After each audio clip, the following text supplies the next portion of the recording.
Good morning again, ladies and gentlemen. Of course, we are at that time, we're going to be beginning our TV breakout session. I'm going to be inviting our host, Aliyah Bryant, at this point in time. Aliyah Bryant, for those of you who don't know, and I mean, I know all of you should know, right? Aliyah Bryant is a senior at DCS. She's going to be graduating this year. Yay, Aliyah, yay. Ooh, ooh, ooh. And most importantly, she just completed her internship at JNN, / RJR Gleaner Communications Group, and she was employed afterwards. She's also my co-host of The Lunch Bag, and she's also a YouTuber. She's also going to be a social media influencer, all of those things, right? Ladies and gentlemen, please make her welcome, Aliyah Bryant. Good morning, everyone. Good morning. Thank you, Mr. Cuff, for that introduction. All hopes of that coming through. So today I'm going to be your host for this television breakout session. And so we're just going to begin with devotion, right? So I have just a little reading here from Joyce Meyer for you guys. It is entitled, Stop Waiting and Start Trying. Now, the Bible verse affiliated with this message today is Philippians 1 verse 6. And it says, being confident of this very thing, that he which hath begun a good work in you will perform it until the day of Jesus Christ. Now, many people are confused about what they are to do with their lives. They don't know what God's will is for them. They are without direction. I felt the same way once, but I discovered my destiny by trying several things. I tried working in the nursery at church and quickly discovered that I was not called to work with children. I tried being my pastor's secretary, and after one day, I was fired with no explanation, except this just isn't right. I was devastated at first, until a short while later, I was asked to start a weekly meeting on Thursday mornings at church and teach God's word. I quickly found where I fit. I could have spent my life being confused, but I thank God that I was confident enough to step out and discover what was right for me.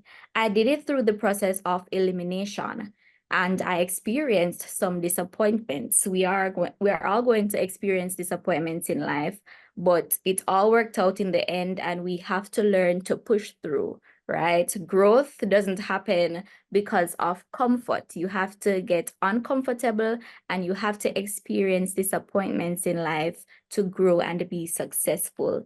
If you're doing nothing with your life because you are not sure what to do, then I recommend that you pray and begin trying new things. It won't take long before you will feel comfortable with something. It will be a perfect fit for you. Think of it this way. When you are trying several things until you find what fits and is comfortable, you will look good. Why not try same thing with discovering your destiny? A confident person is not afraid to make mistakes, and if they do, they recover and press on. Let us pray. Dear God, I want to thank you for each and every person here today. I want to thank you for each and every family represented here today. As we go throughout this session, I pray that you will be with our speaker.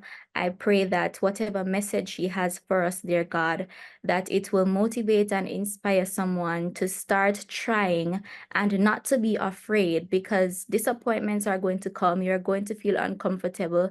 And we just have to learn that with you, everything is possible, and you will not leave us. You will be with us right through everything. So I pray that we will start learning to be uncomfortable, to push through, and to be the best version of ourselves so that we can become successful and have a story to share so that we can inspire others and motivate them to do their best as well. Thank you for everything you have done for us. Bless us all. In your name I pray. Amen. Now, for the moment you all have been waiting for, to hear from our speaker, Gabrielle Thompson Jackson. For those of you who may know, she is the wife of Sheriff Jackson. He's a legend here at DCSNCU. Now, Gabrielle is a multimedia journalist, a storyteller, and a broadcast producer with experience in commercial and public broadcasting. And she's also a past student of DCS.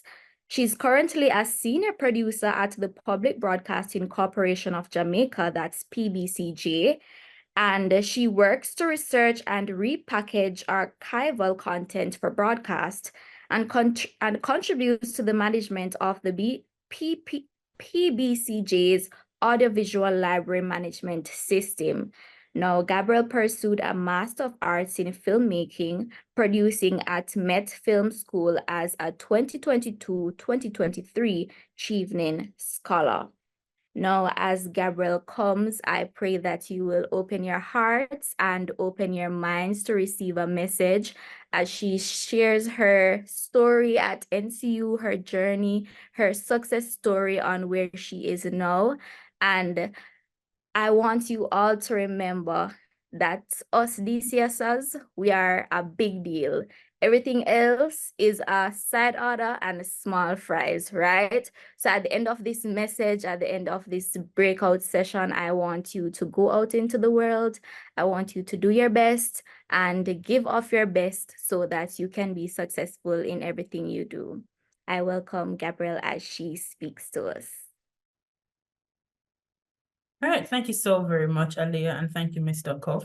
Good morning, everyone. Apologies for my background. I am at work, and like Aliyah said, I'm currently working in the audiovisual library, so it does have a lot of random shelves because we store our tapes on there. All right, so we have some persons in the waiting room, going to invite them in. I'm not too sure if you're aware, but I was hoping for an interactive session. I know that this is going to be uploaded later. Feedback does not have a right or wrong. So I'm hoping that when I ask questions, I have some feedback. Is that okay with everybody? And I might be asking you to pronounce your name. I do not like mispronouncing persons' names. All right, is everybody ready? We can start talking in the chat. If I could get a yes. Ready for Are you? they able to unmute their mics, Mr. Koff? Should be. All right. So I'm going to share my screen. I'm going to use the word budget. I had budgeted for about 15 minutes of conversation, so we would be able to have some Q&A. I was hoping to have some Q&A with you all. So let's get started. So title of my presentation today is Zoom Out, a broader look at the tools you can use to conquer the TV industry. And I should preface this by saying there's no right or wrong way to do this. Everybody has an approach. Persons have made mistakes. I know I have made some, and I'm hoping you do learn from it. So I'm Gabrielle Thompson Jackson. I'm a creative producer and a multimedia journalist. So that's me. Hello. And we're taking a look at the tools you can use to conquer the TV industry. So a lot of you would have done oral communication, and one of the things that you learn in the informative speech outline is that you should have a thesis statement. So I'm being very upfront with you. Here's my thesis statement. At the end of this presentation, I want you to be aware of JAFTA, JAN, YouTube, you're already aware of YouTube, and screen skills, but in the context of using them as tools to help you conquer and serve the television industry. Let's go. Christine Vachon, in a 2017 article with Slate magazine, said, "The thing about filmmaking is that you're walking that really tight precipice between art and commerce. How you do so, or how you do it in a way, is that you need to be responsible, you need it to be exciting, and you also need to be creative." And I wanted to pause here. We're talking about television. We're talking about the things that you watch on your TV, on your phone. You have conversations with people about this. A lot of us are here because we love TV, we love to watch it, we love to talk about it. Some of us want to act, some of you want to present. It is both an art form, it is also a business. There are persons who sustain themselves financially as a result of doing this work. And so it is your responsibility wanting to get into the industry to go about it in a way that is responsible. It's always going to be exciting. I mean, it's TV, lights, camera, action, and you're all very creative people, but I really hope to underscore responsibility. So Pausing here to say, there are way more roles in the television industry than you think. Screen careers are not limited to just being on camera, being a production assistant, or being in the editing room. There are background jobs, people you will never see or never hear from ever in your life. There are also adjacent jobs that keep screen industries, media production alive and evolving. And remember earlier I said that this is going to be interactive. Can you tell me off the top of your head some roles that you think of when you think of TV or film? Let's go. Producer. Director of photography. Director of photography, we're going well. A cinematographer, I can't tell who just spoke, but thank you so much. Somebody else, I need two more. The I think first thing that hotel comes to first. mind, you think of a job. Two more. We have director of photography or the cinematographer. Two more roles, please. Leandre Samuel, scriptwriter. Excellent. Come on, we're going well. Scriptwriter, cine. Who else? One more. Zania Matnish, camera operator. That's Vania Manish, camera operator. All right. Vania, look at my presentation. I know. All right. So commonly known roles are the producer, the director, cinematographer. Somebody mentioned that. You think of your actors, your editor. Somebody said scriptwriter, news anchor, audio engineer. Some persons, when you think of their favorite movie being stunt coordinator, Top Gun Maverick was very popular. You think of a stunt coordinator. But here are some roles you might not have considered.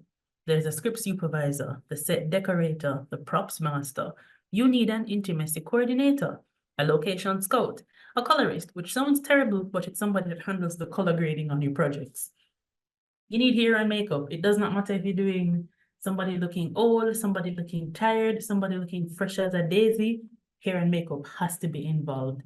There are persons, which I found out during grad school, their entire job is to photograph behind the scenes. Now, this is very, very important because these persons, you end up seeing their photos on posters. It's used for promotion. It's used in trailers. It's used on social media. You have a dialogue coach, Foley artist. Commissioners are normally used, if you think about the United Kingdom, for broadcasters.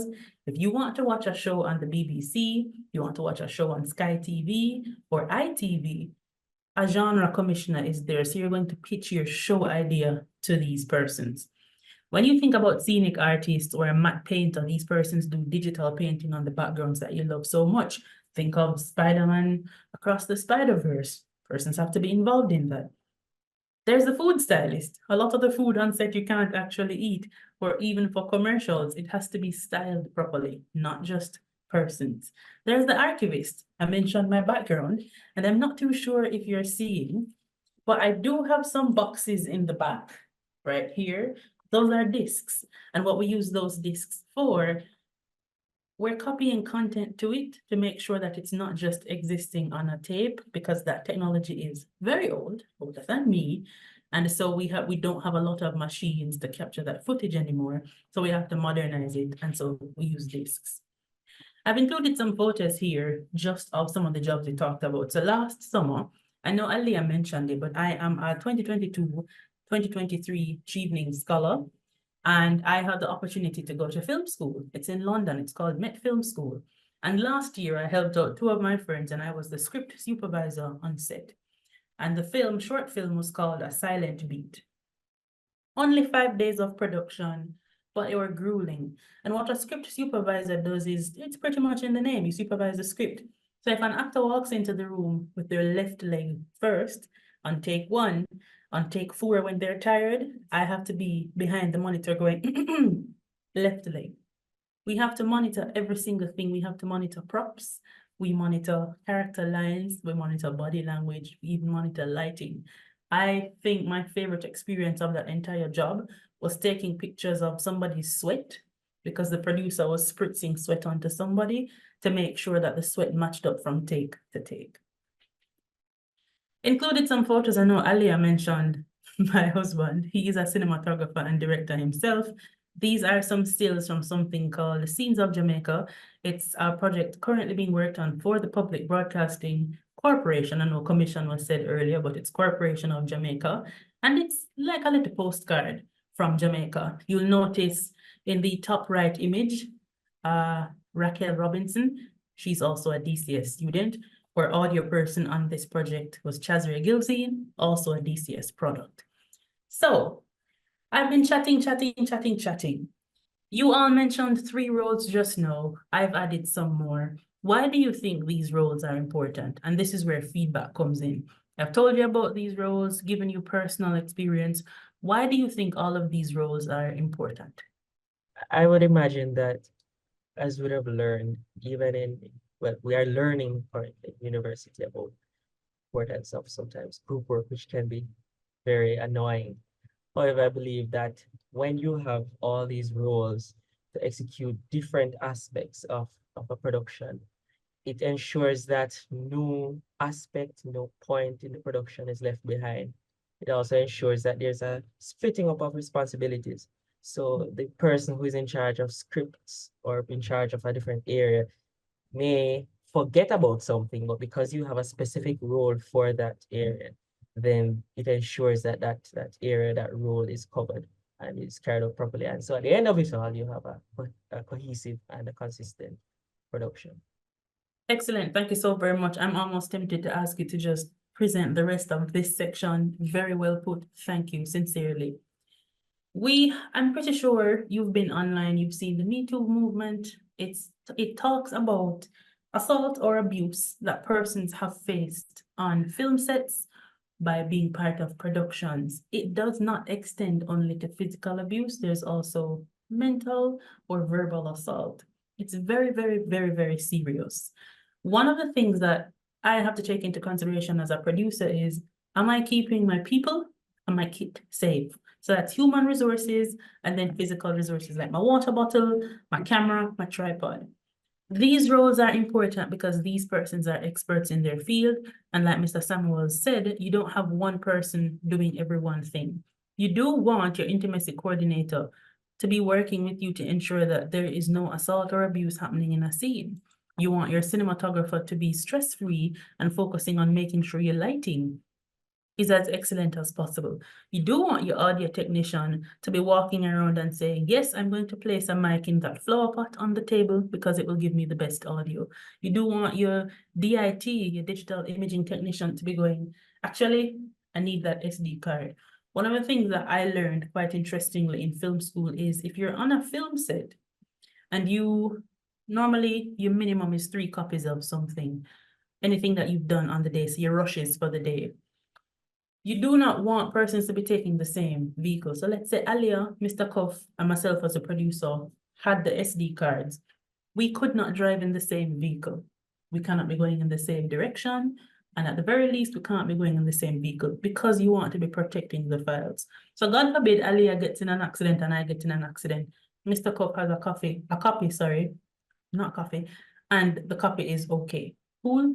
You have to be thinking about the nitty-gritty of these things. So these roles are important because these persons are experts in their field, they're knowledgeable, and they help to create the things that you love to watch so much. So let's move on. We're talking about the network now. We're going to talk about how you're going to be crossing paths with experts, and I'm trying to localize it as much as possible because I think almost all of us are in Jamaica. So we're going to be talking about JAFTA, the Jamaica Film and Television Association. It is a government-endorsed, not-for-profit association comprised of local film and TV practitioners and geared at cultivating a local audiovisual community. Sure, some of you would have heard about JAFTA. We have a recently instated film commissioner. The government has launched an initiative where $1 billion, I believe, Jamaican dollars has been set aside for creatives to get funding for their projects. And the film commissioner did come in and speak to JAFTA. If you want more information about that, by the way, you can check DoBiz Jamaica. So JAFTA also facilitates and supports cultural exchange, capacity building, developmental initiatives, skills sharing, and community outreach, with a focus on live action. And I'll tell you a bit more about the other party that doesn't do live action. JAFTA says they ultimately advance best practices for the development of the Jamaican film and the audiovisual industry. When I mentioned experts in their field and what we used to introduce this section, you have persons in JAFTA who have years of experience. I'm not kidding. Years of experience. Persons who have been doing, let's say, camera and audio for longer than you have been alive. When you go into a JAPTA meeting, and sometimes they have face-to-face meetings, the last meeting I went to face-to-face was a games night. It was pretty fun. You are able to talk to persons and ask them, so how in production will go? You get that camera, you have that one. It's very, very interesting to find out what systems persons are using, what challenges they're having, what equipment they're getting, what job opportunities exist, because it's one industry.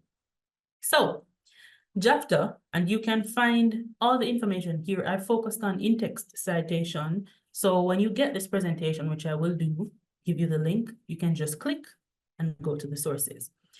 JAPTA arose out of a need and desire of members of the Jamaican audiovisual sector to strengthen collaboration within the sector. Working in the screen industries is not easy. A lot of the persons who work in this industry are freelancers, which means they are not salaried workers. So it's a gig economy. You're working from job to job. It can be a lot of uncertainty. I will be very honest with you. Having a community helps.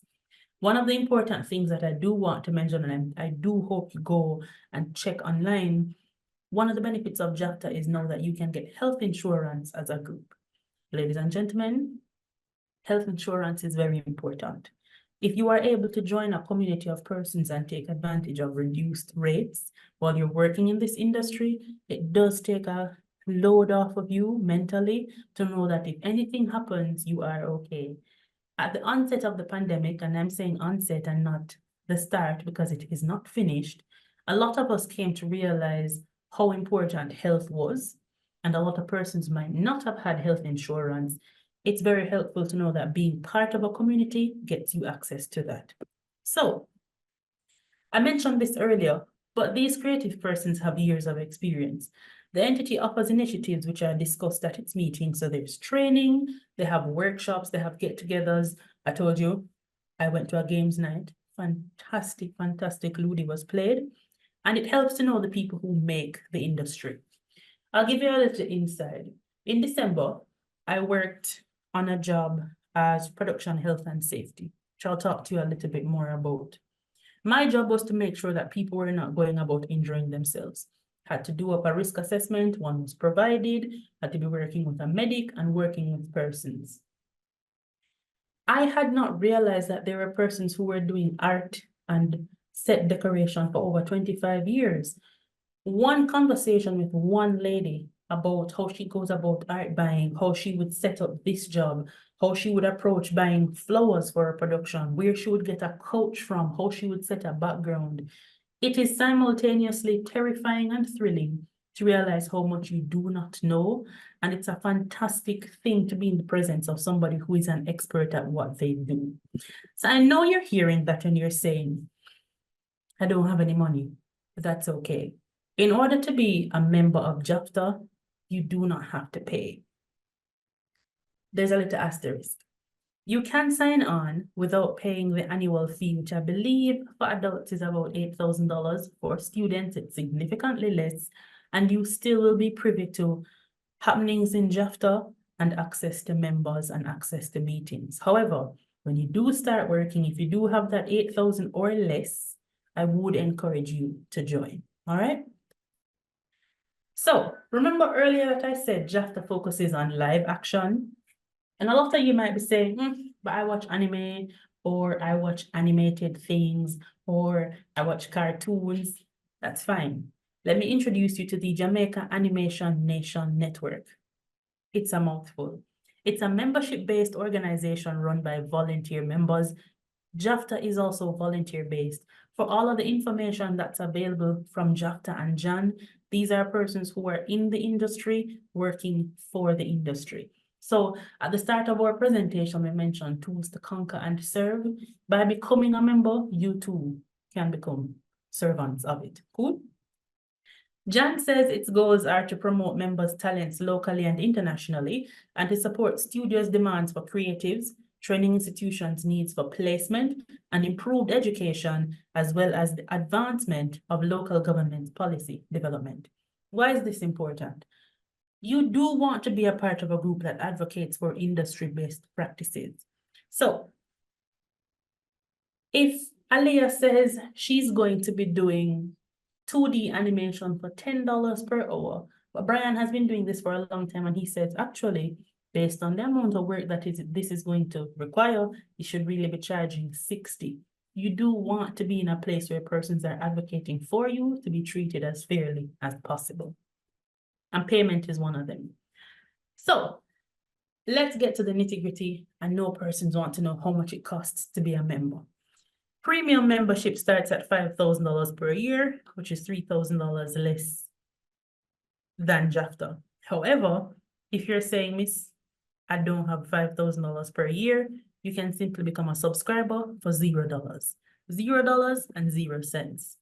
If you want to be a professional member, it starts at $3,000 per year, and for students, $2,500. What are the benefits? You are connected to the animation industry. Again, these are persons who have been through developments, advancements, challenges in the animation industry, locally, regionally, and internationally. And one of the reasons I've mentioned regionally, Jan, on their website, which you can check, they make sure to introduce you to the Trinidad and Tobago Animation Network, as well as the Guyanese Animation Network. There's access to industry players. So if you wanted to do a commercial and you wanted it to be animated, let's say you wanted to replicate the True Juice animation from some years ago, where would you start? If you wanted to produce it, who is your director? Understand? Access the standard animation business template documents. I mentioned negotiation earlier, but if somebody comes to you with a contract and says to you, Mr. Cuff, how much are your rights are you signing away if I ask you to be a voice actor on this project? Do you know what a contract looks like for it? You go to Jan, see the template, have an idea, oh, this is what I should be presenting.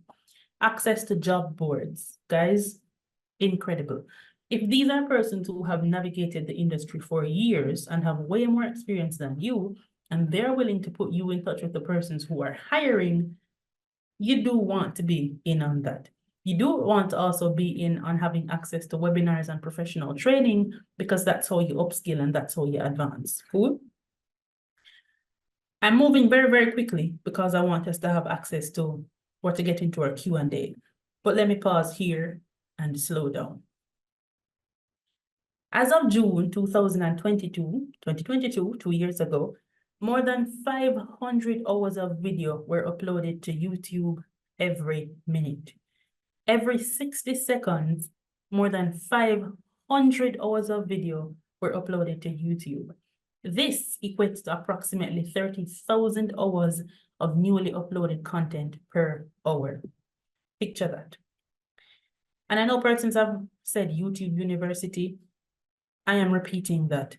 YouTube is one of the world's biggest libraries, and it is free. All you need is a Gmail account and you're set. YouTube is a great resource. It's accessible. It connects you with industry-specific content and the person behind it. Cool? YouTube also offers you information and demonstration on topics covering the technical aspects to the business side of this. At the start of our presentation, I said to you, filmmaking is an art, it's also a business. Some of you, when you grow up or grow older, you do want to become homeowners, you do want to be driving, you do want to be able to support your family or yourself. You do want to make sure that legally you are okay. As fun and exciting as this is, it is still a job. There are persons online who can give you resources to contracts, tips for negotiation, industry best practices, or even something as cool and as fun as, hey guys, this is what's in my camera bag today. YouTube is the gift that keeps on giving. If we have this amount of content being uploaded per minute, there is something on the site for you. It can take some sifting to find out maybe what video is best for me. And so I'm going to update this presentation at the end and give you some recommendations to cinematographers you should follow, some resources for producing, etc. So I've been chatting extensively, and you might be asking, What else is there? We've spoken about JAFTA, we've spoken about Jan, we've spoken about YouTube, and you're like, I already know YouTube. Fine, let me introduce you to something else that you might not be aware of. And that's production health and safety. And you might be asking yourself, I mean, health and safety, I guess, why does that matter? A lot of persons found that this came into focus in 2021 after renowned actor, very famous, Alec Baldwin, fired a prop gun on the set of the movie Rust, and Halnia Hutchins was fatally wounded, and director Joel Souza was wounded and had to seek treatment. A high-profile incident of an actor fatally injuring a production crew member is practically unheard of. But many accidents have occurred where stunt people and on-screen stars have been injured, and they have also been killed during a film's production. For instance, a crew member on the set of the Indian film Love You, Raki died after being electrocuted in early 2021. Don't let the 2021 date fool you. There have been industries in 2022, 2023, and even 2024. An injury can be something as simple as getting a small cut on your hand that's bandaged. It can be something as large as a broken limb or something fatal where you die. Production health and safety is important. And let me tell you this, there is no shot worth your life.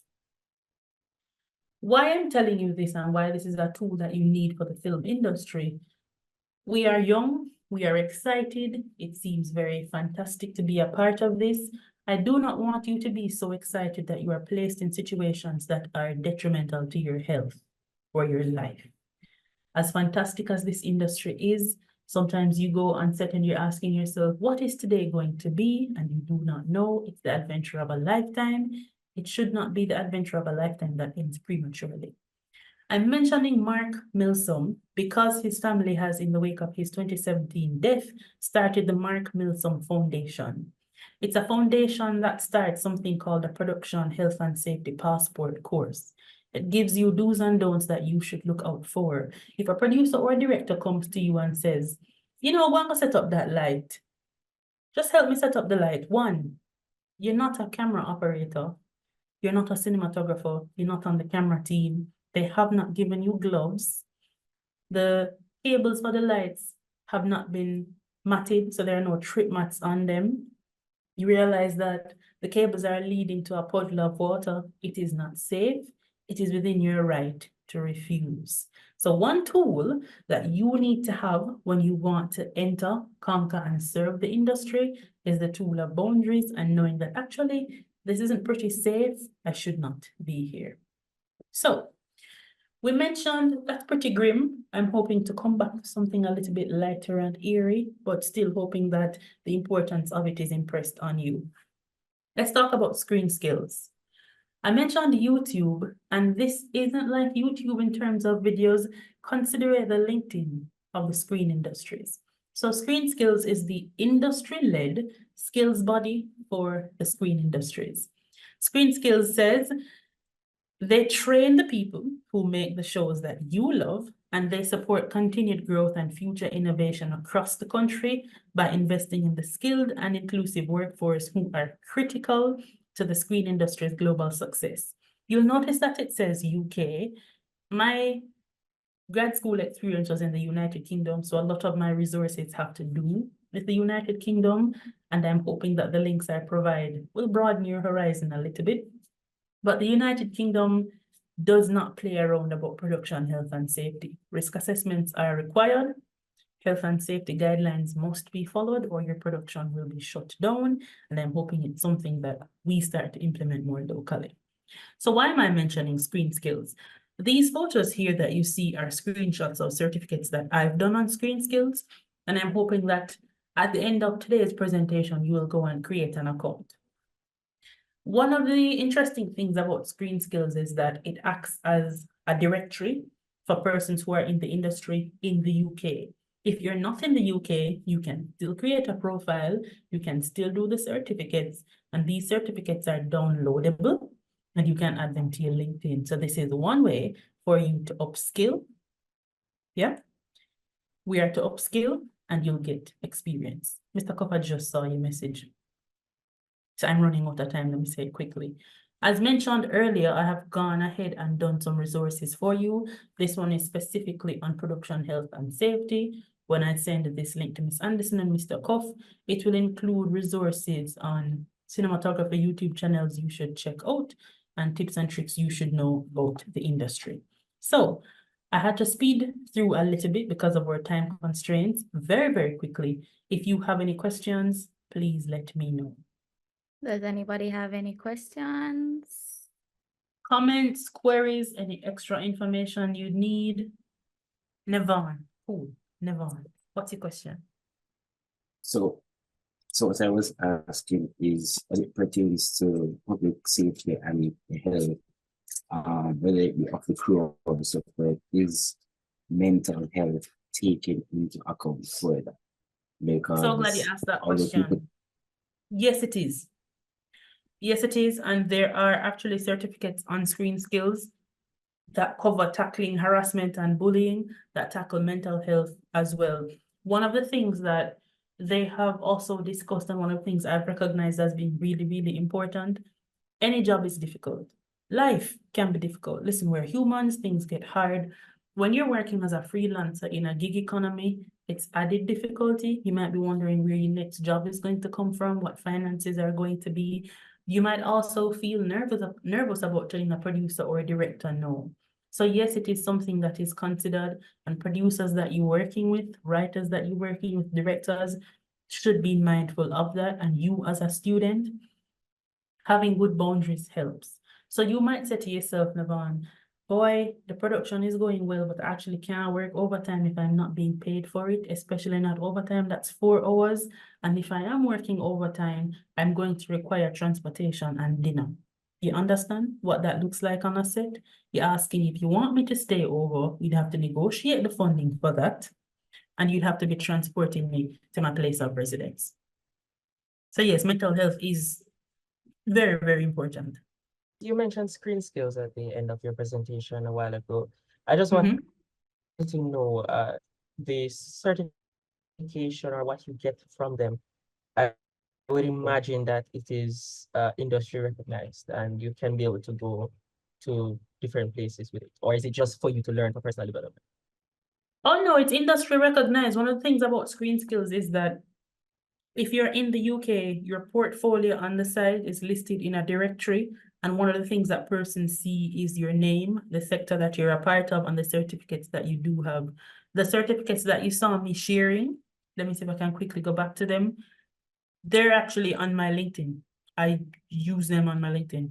And there are certificates that are valid for, some of them require you to go again. And I mean, it's free, so you don't really waste any time or lose any time doing them, but they are industry recognized, absolutely industry recognized. So Leandre, if you want to, at the end of the session, or if you have time on your phone, just screenskills.com, set up an account, and you can take some time and go through the certificates. And the certificates do not take a long time to complete. There's also the Mark Milsom Foundation. I did not tell you that one because the course costs about £20. And I'm trying to be mindful of the fact that you are students. It is valid for 2 years, however, and it's a part of the UK's online passport, safety and health. So it's valid by the BBC, Sky TV, ITV, a couple other broadcasters and independent film production companies. But yes, Leandro, you can go ahead and just make an account on Screen Skills for free. When you're done, there's a little button that says download. You upload your credentials to LinkedIn, and that's you with the certificate. So I would recommend going ahead and doing that. Not everybody wants to be a risk assessment supervisor. Not everybody is as passionate about health and safety as I am. What I want you all to take away from this is that your health and safety matters. Guys, please don't be going on production in Crocs, for the love of God. And if you don't have no other shoes, at least put them in sport mode. There's no support for your ankle there. You should be provided water at the very least. After a certain time, you should be provided food. Depending on where you live, transportation might be necessary. There are territorial, regional, and also global deadlines or outlines as to how many hours you should be working. these are all things to take into consideration. Yes, so we're out of time. Thank you so much, Mrs. Jackson, for sharing with us. It's always a pleasure having a fellow DCS return and share valuable information. And guys, please do not sit when you get the link with the information. Don't sit on it and don't have it on your phone and don't go through, as this information can change your life, literally, especially for us content creators. It will help us to be recognized, not just locally, but globally at that. So thank you so much, Mrs. Jackson. And Thank you so much for having me. I'll make sure that Mr. Cook gets a copy of the presentation.